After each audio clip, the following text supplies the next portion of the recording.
Fala pessoal, tudo bem com vocês? Mais um dia de Copa do Mundo, a Argentina classificando, a Tunísia protagonizando zebra, a Austrália faz história, México e Arábia Saudita protagonizam jogo de eliminados. A gente vai tratar sobre isso. Chega mais, eu sou o Luiz Eduardo, inscreva-se no canal e vamos juntos.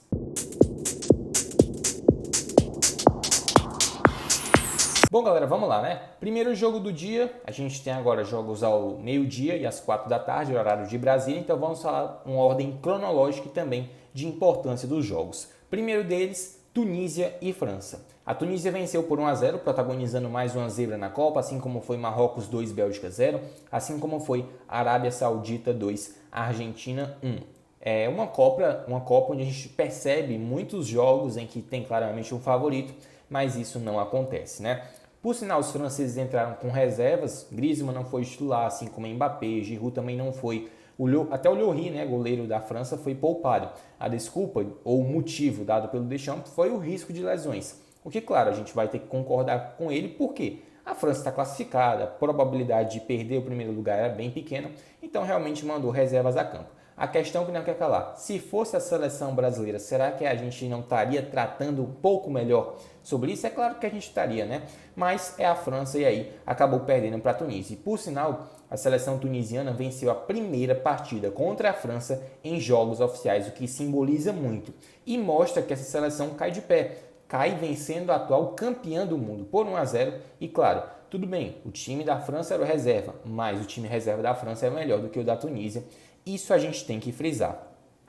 Outro jogo importante foi a Austrália 1, Dinamarca 0. E a Austrália protagoniza uma epopeia, né? Algo histórico. Depois de 16 anos, 4 Copas, a Austrália volta a uma edição de Copa e especificamente ao mata-mata, né? Voltando ao mata-mata após 16 anos, o mata-mata de Copa. E no caso a Dinamarca é uma completa decepção, né? Junto com o Uruguai, a gente pode dizer, caso o Uruguai não se classifique, né? Ainda tem essa questão, podem ser as duas maiores decepções dessa Copa. A Dinamarca fez uma eliminatórias para a Copa do Mundo espetacular. 9 vitórias, só uma derrota, uma geração muito interessante com o Schmeichel, Kjaer, Eriksen e outros jogadores importantes, o Damsgaard, né, que foi muito bem na Eurocopa, que por falar em Eurocopa, a Dinamarca foi muito bem nessa competição e na Copa não conseguiu repetir o mesmo feito. Lembrando que era um grupo bem acessível. França, Dinamarca, Austrália e Tunísia. A tendência era França e Dinamarca passando, acabou não se confirmando. A Austrália venceu com gol de Luke e aí voltou a uma oitava de final, a um mata-mata de Copa após 4 edições, 16 anos. E a Dinamarca aí, uma completa decepção. Em Arábia Saudita e México, a gente tem que citar que o México demorou demais para realmente querer jogar. Contra a Polônia, foi o que foi, né? O Ochoa defendendo pênalti e tal, até que o México teve as suas chances, mas sem tanta clareza. E contra a Argentina, o time se abdicou do ataque, se limitou à defesa e aí, com a genialidade do Messi, fez 2 a 0 a Argentina. E aí o México foi para o último jogo, precisando de um resultado improvável, vencer e ainda contar com um resultado paralelo. Estava acontecendo, faltava um gol por parte do México, acabou que não aconteceu. Aconteceu mesmo, foi o gol da Arábia Saudita. O detalhe é que os sauditas caem de pé também. Vitória contra a Argentina, histórica, uma das maiores zebras, se não a maior zebra da história das Copas. Outro ponto, no segundo jogo, na segunda rodada, os sauditas perdem da Polônia por 2 a 0, mas desperdiçam um pênalti, Szczęsny tem uma atuação espetacular e mereciam pelo menos um empate, se o futebol fosse justo. E contra o México, uma atuação que não foi também uma das melhores, mas que foi um placar apertado, 2 a 1, né? E o México precisando da classificação, assim como a Arábia também tinha chances, mas aí os dois nadaram e morreram, digamos assim, na praia, né? Porque nenhum dos dois conseguiu a classificação. O detalhe aqui, a evolução da Arábia Saudita ao longo dessas Copas também é uma evidência do futebol asiático. O futebol asiático está assim numa representatividade muito interessante. Olha o que o Japão fez, olha o que a Arábia Saudita está fazendo. O Catar ainda precisa de uma evolução, assim como a Coreia do Sul também, mas a gente vai dizer que a representatividade que a Arábia Saudita traz para o futebol asiático ela é muito interessante. Claro que não tem a representatividade no quesito de uma seleção europeia, como é uma França, uma Alemanha, uma Espanha.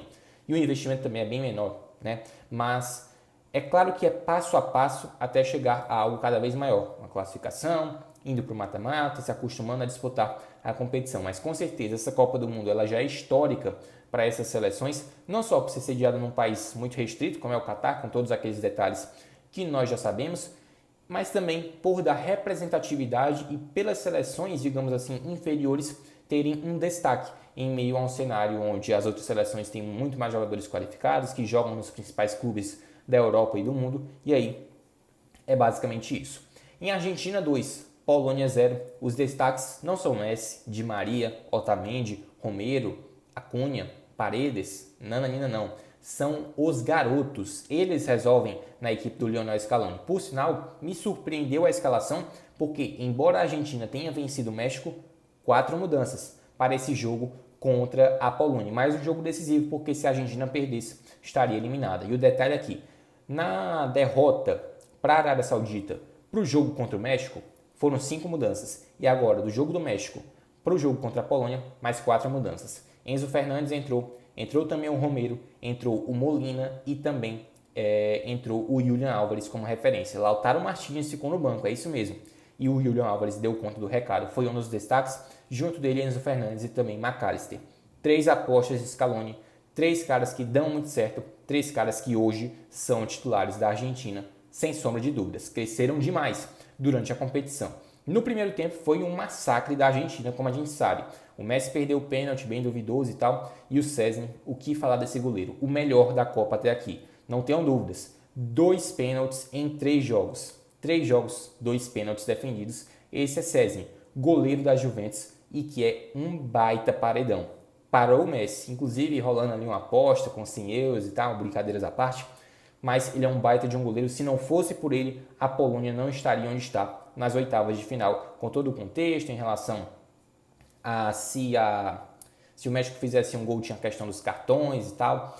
Então foi no drama, mas a Polônia conseguiu se classificar. E o detalhe é que a Argentina amassou, e olho nesse time do Lionel Scaloni.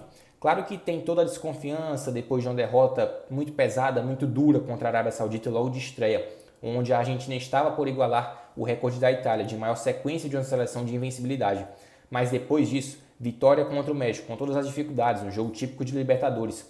Mas hoje contra a Polônia foi aquele, digamos, estalar de dedos, onde a Argentina de vez entra na Copa do Mundo, onde a Argentina de vez entra com moral no mata-mata, onde a Argentina de vez mostrou um futebol convincente, um futebol bem jogado, onde se impôs durante os 90 minutos e mostra por que é uma das favoritas para a conquista da Copa. Lionel Messi e companhia seguem vivos em busca, obviamente, de um título, desde a época de Maradona, que não vem, e claro, a torcida quer a Copa, e assim como Maradona lá do céu, como eles cantam, né, vendo aqui na terra, Lionel Messi e seus companheiros, tá? E claro, sempre tá pairando essa dúvida. A gente tem medo da Argentina? Galera, eu acho que medo é uma palavra muito forte, mas a gente tem que ter atenção com esse time, tá? Porque, claro, ele tem seus destaques individuais, esse Enzo Fernandes é craque de bola, Julian Álvares joga muito, Messi, Di Maria também foi muito bem, McAllister, grande achado do Lionel Scaloni, talvez até para suprir a ausência que era ali do Giovanni Lo Celso. Então esse time da Argentina retomou a confiança, e confiança é base do futebol. Se o time da Argentina está bem, o time está encorpado, e claro, esses caras têm uma identificação, têm, digamos, um espírito de união, como poucas vezes eu vi na Argentina nos últimos anos, e é isso que, digamos, me preocupa. E claro, tendo um Messi inspirado, é perigoso demais.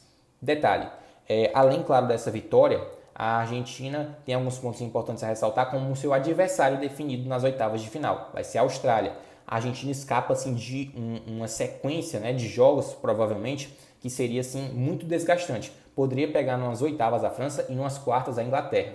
Mas só para a gente falar a sequência para vocês.